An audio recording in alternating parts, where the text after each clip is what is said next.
Bu Nika cerita dong, Bu Nika kok jadi penyuluh sih di BPTP? Emang ada sejarahnya gimana cita-citanya penyuluh?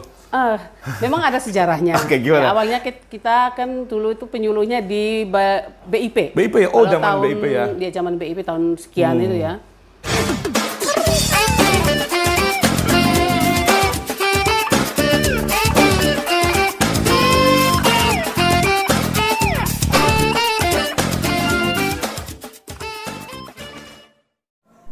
Jangan lupa tekan subscribe dan lonceng untuk melanjutkan video ini.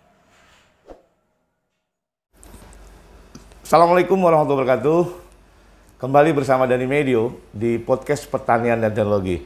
Sobat Dani, saya sekarang ada di mana? Yo, ini loh, ada di Agricultural Operation Room BPTP NTT. Ini ruangan keren banget dan saya ditemani oleh Ibu Onike Leilogo. Beliau adalah penyuluh pertanian yang ada di BPTP NTT. Selamat sore Bu Onike. Selamat sore Pak Dani. Aduh, senang nih Pak kita Dani. udah jaga jarak nih. Hah? Udah jaga jarak kan? Boleh dong kita buka dikit ya. Boleh lah. Sepakat boleh ya kalau kita sepakat ya. Oke. Bu Onike gimana kabarnya? Puji Tuhan baik. Wah keren nih. Kita bisa ketemu di sini ya.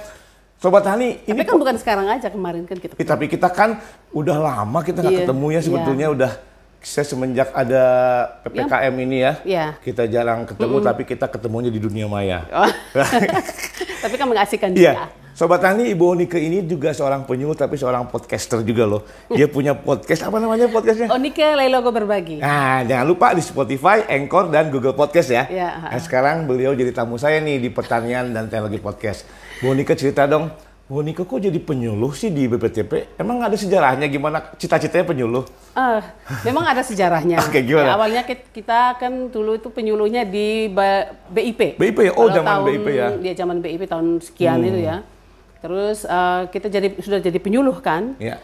Ketika kita harus bergabung ya dengan BPTP, menjadi BPTP, memang kita ditawarkan untuk apa mau ke peneliti atau ke penyuluh? Bukan penelitinya, mau ke Badan Diklat atau Badan Litbang. Oh gitu. Tapi ya karena jiwa penyuluh itu memang sudah ada ya, sudah tertanam.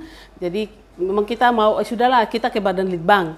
Dan walaupun di sini ada peneliti dan tawaran-tawaran yang ya tahu sendiri kan. Tapi kita sebagai penyuluh dan beberapa teman yang lain tetap menjadi penyuluh di BPTP.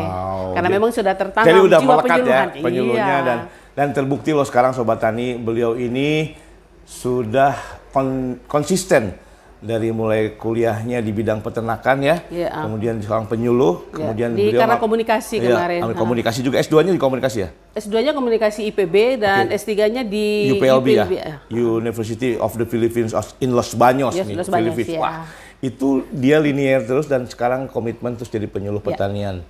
Semangat penyuluh, harus keren, semangat penyuluh. Iya. Bu Onike, kita kemarin ke Sumba loh. Bener ya? Asik ya? Asik loh. Sumba Barat sampai... Sumba Barat Daya dulu kita, terus tapi Sumba kan saya nggak kesana. Iya, Sumba Barat, Sumba Timur. Sumba Timur ya, saya dapat 2 tempat Sobat Tani. Bu Onike, apa yang dikerjakan kita di sana kemarin? Kita kan kemarin kalau yang jelasnya itu BIMTEK ya, bimbingan teknis untuk petani-petani yang ada di sebetulnya untuk seluruh petani di NTT. Tapi untuk kali ini memang itu dikhususkan untuk petani-petani yang ada di Pulau Sumba. Sehingga kita kemarin itu Trans Sumba istilahnya. Jadi dari Sumba Barat Daya, kemudian kita bergerak ke Sumba Barat, kemudian ketemu saya Sumba Barat. Ya, ketemu Sumba Barat.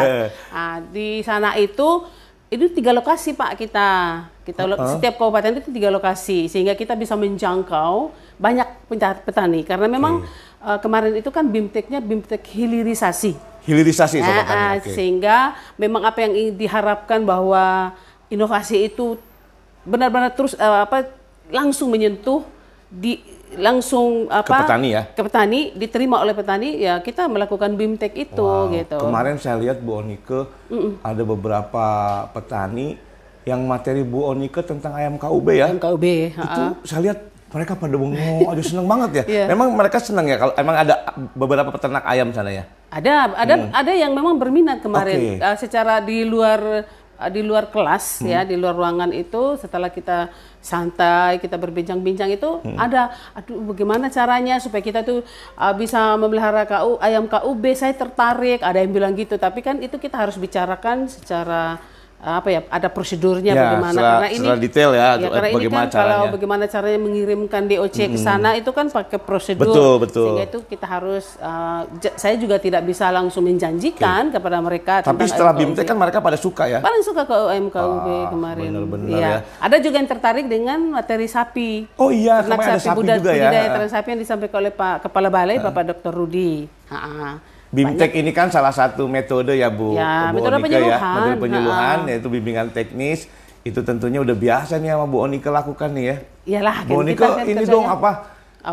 Berbagi sama teman-teman nih, sama penyuluh yang lain, gimana sih melakukan BIMTEK itu? Harus seperti apa Bu Onika? Sebetulnya yang diharapkan dari BIMTEK itu sebenarnya awal BIMTEK itu sebenarnya itu menggugah dulu ya. Menggugah dulu. Petani. Petani. Tapi sebenarnya bukannya petani ya, sebetulnya kalau kita menggugah siapapun. Tapi karena kemarin kita khusus petani, kita menggugah mereka dulu dengan inovasi itu. Betul, ada inovasi yang disampaikan. Iya. Oke, yang kedua. Nah, kalau mereka sudah tertarik kan kita tidak bisa memaksakan gitu ya. Otomatis ya mereka mau. Karena kita sudah menggugah, pasti akan mereka berpikir apa kebutuhan mereka nih? Apa yang mereka butuhkan kan? Sehingga mereka akan menyampaikan ke kita gitu. Kalau memang mereka tertarik, pasti mereka akan dari pengalaman BIMTEK yang lain ya. Ada selalu ditelepon, Ibu bagaimana caranya supaya kita jadi bisa berarti memelihara. Berdasarkan permintaan juga ya Bu Onika ya, berdasarkan kebutuhan juga Sobat Tani. Iya, harus sesuai kebutuhan. Bu Onika ini melakukan BIMTEK bersama institusinya Balai Pengkajian Teknologi Pertanian NTT. Itu tidak sembarangan Bu Onika ya. Iyalah. Tidak sembarang orang bilang orang NTT bilang tidak sembarang. Tidak sembarang. Jadi harus ada riset dulu, artinya ada yang dibutuhkan oleh petani ataupun siapapun. Kemudian apa yang dibutuhkan, dan yang dibutuhkan itu menjadi satu topik, dan topik itu menjadi teknologi atau topik yang disampaikan kepada BIMTEK. Jadi lewat BIMTEK kan memang pada dasarnya bahwa BIMTEK itu kan untuk meningkatkan pengetahuan mereka. Dari mereka yang belum tahu menjadi tidak tahu, atau mereka yang kemarin tahunya mungkin sedikit menjadi tahunya lebih banyak. Sehingga dengan informasi-informasi yang kita berikan lewat BIMTEK, kita kan tadi itu menggugah kata saya. Kan kita penyuluh itu ada PKS ya, Bu Onika ya. Ada pengetahuan dulu, kemudian BIMTEK kan biasa ada prakteknya ya, itu keterampilan dan sikap. Sikap itu yang perlu. Paling seperti kata penyuluh kemarin kan. Setelah pulang BIMTEK, mereka akan mungkin berubah, kemudian apa yang harus kita kerjakan. Dan memang sikap itu kan ditunjukkan kemarin, ada yang menunjukkan bahwa aduh Ibu saya responnya ya langsung ya. Responnya. Itu kelihatan.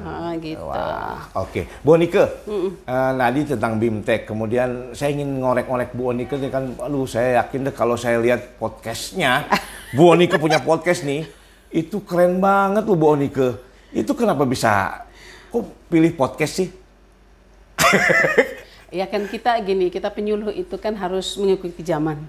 Oh, ya kan? Nyaman, keren. Jangan kita tertinggal kan. Kalau ketinggalan kalau kita ketinggalan, susah. Waduh, tuh penyuluh mana itu kayak gitu kan. Jadi memang penyuluh itu selain dia itu kan banyak memang metode-metode penyuluhan, banyak media-media penyuluhan. Dia kan berkembang nih. Berkembang terus. Berkembang. Kemarinnya hanya kita pemutaran film misalnya gitu kan, pembuatan istilahnya itu yang memang masih sangat-sangat jadul zaman dulu. Tapi kan dia sekarang berkembang nih. Betul. Kembang YouTube, kemudian ya macam-macam.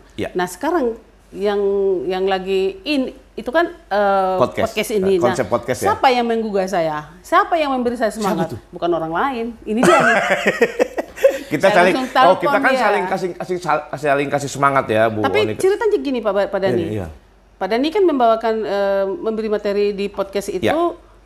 Lewat webinar, waktu tanggal berapa tuh saya lupa ya. Pertama kali saya di BPTP Kendari itu yang mengadakan. Tapi waktu itu kita juga lagi persiapan Zoom meeting di sini, jadi saya tidak bisa mengikuti pemaparan Pak Dani. Tapi saya ketika saya buka-buka lagi ya di HP ini ya, oh ini ada tentang podcast, aduh saya rugi nih, saya tidak bisa ikut. Langsung saya telepon Pak Dani.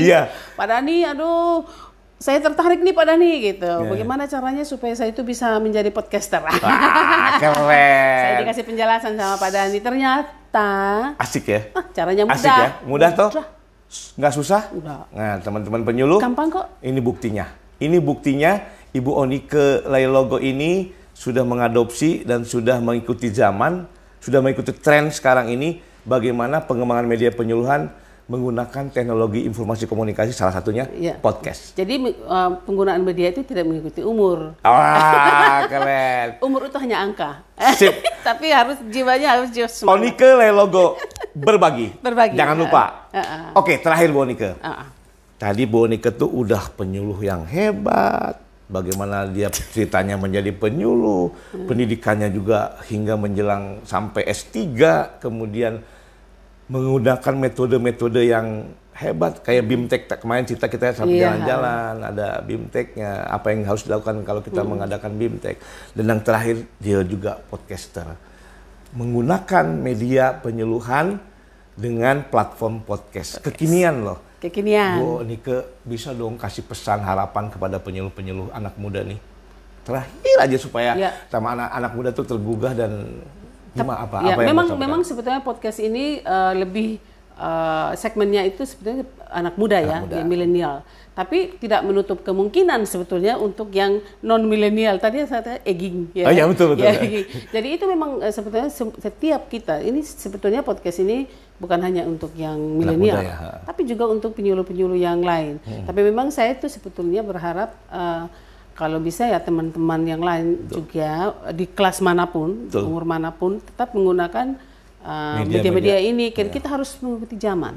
Kita jangan tertinggal walaupun umur kita bertambah, tapi bukan berarti semangat kita itu juga menurun. Jangan, tidak boleh. Jadi umur itu sekarang dia kan kurvanya menurun nih, ya kan? Semua menurun, mulai menurun. Tapi semangat itu harus. Jadi kalau umur kurvanya begini, semangat itu harus lurus ya. Gimana? Setuju? Keren. Saya setuju banget. Ini harapan dan pesan Bu Onike, saya selalu akan ingat terus nih. Dan teman-teman penyuluh juga, semangat. Umur boleh tua, tapi semangatnya harus terus. Keren. Semua buat penyuluh. Thank you Bu Onike. Singkat. Terima kasih Pak Dani. Tapi ini bermakna. Saya dapat tamu yang istimewa. Minjem tempatnya lagi nih. ini terbalik loh. Sebetulnya Pak Dani yang jadi tamu. Tapi nanti kita jadi tamu di Onike Leilogo Berbagi. Terima kasih semuanya. Bu Onike, terima kasih. Mudah-mudahan bermanfaat. Sobat Tani, demikian obrolan bermakna saya dengan Onike Leilogo. Dengarkan terus podcast saya, Pertanian dan Teknologi. Salam Pertanian.